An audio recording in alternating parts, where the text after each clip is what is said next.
तं शोद्धतरं गतिनिन्दितहेशं नरतनदेशं स्वच्छकतं समुण्डकरं भज भज भूतेशं प्रकटमहेशं भैरवेशं कष्टहरं भैरवेशं कष्टहरं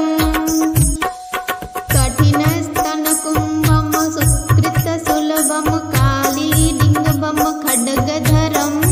वृत्तबुद्धिसाचं स्फुटमृदुभाषं स्निग्धसुवाचं भक्तभरं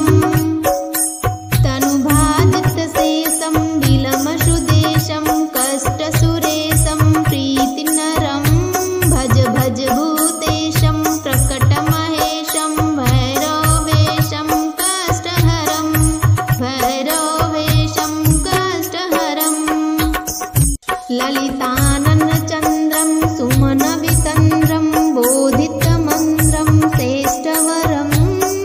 सुखिताखिललोकं परिगतशोकं शुद्धविलोकं पुष्टिकरं वरदाभयहारं तरलिततारं क्षुद्रविदारं त्रिष्टिकरं भज भज भूतेशं प्रकटमहेशं भैरवेशं कष्टहरं भैरवेशं कष्टहरं सकलायुधभारं विजनविहारं शुश्रविशारं भृष्टमलं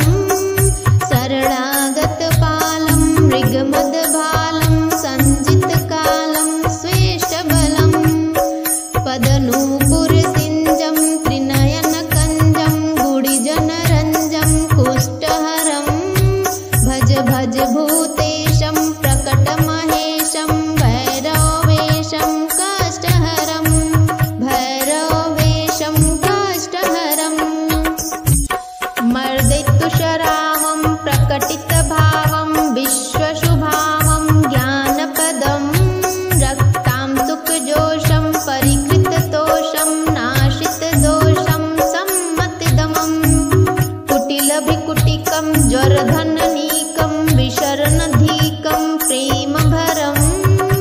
भज भज भूतेशं प्रकटमहेशं भैरवेशं कष्टहरं श्रीभैरवेशं कष्टहरं परिनिर्जितकामं विलसितवामं योगिजनाभं योगेशं बहुमदपनाथं गीतसुगातं कष्टसुनाथं वीरेशं कलशं तमशेषं वृतजनदेशं नृत्यसुरेशं वीरेशं भज भज भूतेशं प्रकटमहेशं भैरवेशं कष्टहरं भज भज भूते